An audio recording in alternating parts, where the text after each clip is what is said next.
opening our hearts and our minds on a regular basis to be here. For some of us, being a Christian means that I have to be here. Because if I'm not worshiping God with you, I don't know God's voice. I can't discern the voice of Jesus without you. The men of this church have made me a far better husband and a father than I would ever be on my own. You've helped make me into a priest to serve you. Perhaps God has used me and the other leaders in our church in some small way from time to time. And that happens when we gather and worship together. This is how we worship. They fell in love with worship. My prayer as a priest, I went to seminary to serve a congregation that would fall in love with worshiping Jesus together. What's the last thing then in that list that they fell in love with? The prayers. Can you imagine someone praying before cars were invented? Some of my best prayers are in vehicles.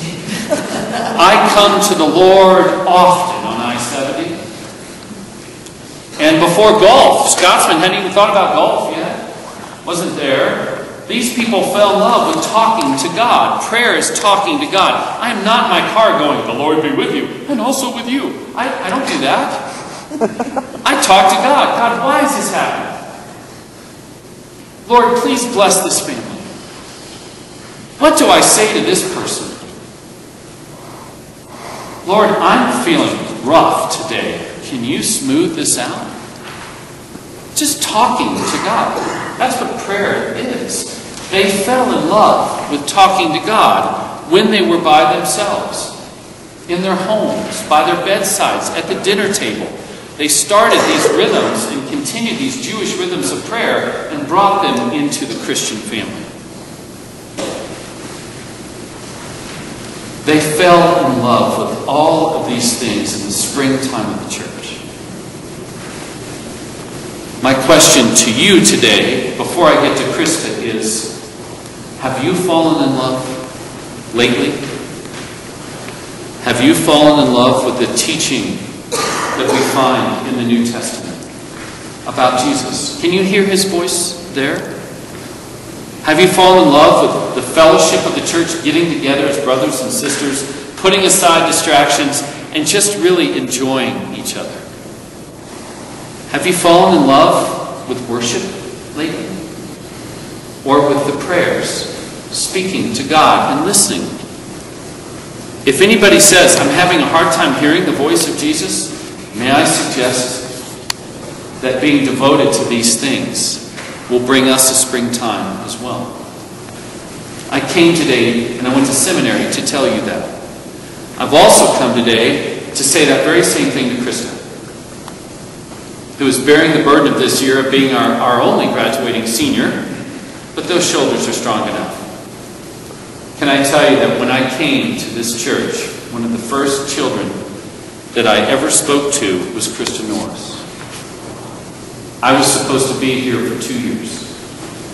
That was in the fall of 1995. And I don't mean to upset anybody when I say that God has kept me at this church, not just for you, but for the children and young people just like Krista. Krista, it has been a privilege to pastor you and to watch you grow over time. I remember the candy and cookie eating after the service. Krista was part of the people that set the standard for the mosh pit that happens just outside, and did it with great energy and vigor. Krista could out-foot race anybody in our church at the age of 6, including me, and probably can still do that today, I suspect. I've had the privilege of watching Krista grow into one of the, I think, premier athletes of this valley. Can you imagine being on the other side of a volleyball net with Krista serving you a dish of white leather coming at your face at the speed of light. I would never want to be on the business end of Krista's volleyball skills. Krista, I want to tell you, I am so proud to have counted you in our church. I want to tell you that you can hear the voice of Jesus as you make this transition. First of all, I want to tell you that you are sitting next to two of the best parents I have ever met. And I know this might sound shocking, but Jesus speaks through them. If I have trouble in this valley, your dad is one of the people I call first. He's one of the most trustworthy men I've ever met.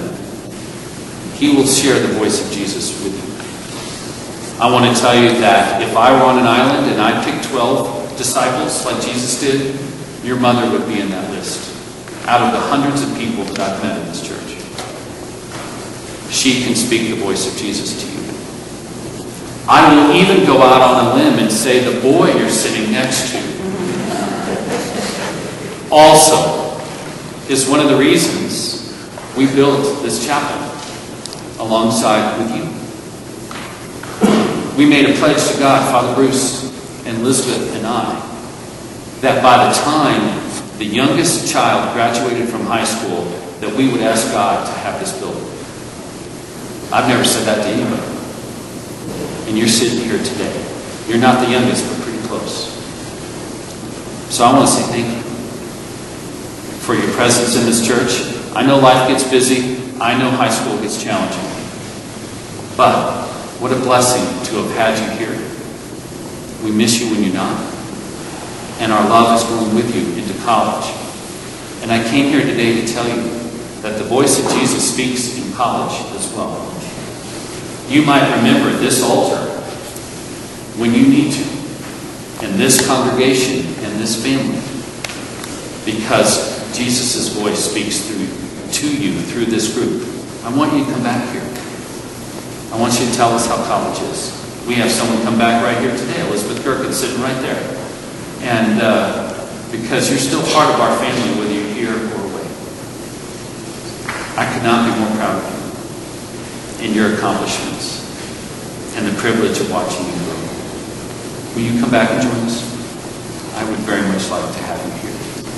So we're very proud of you and congratulations.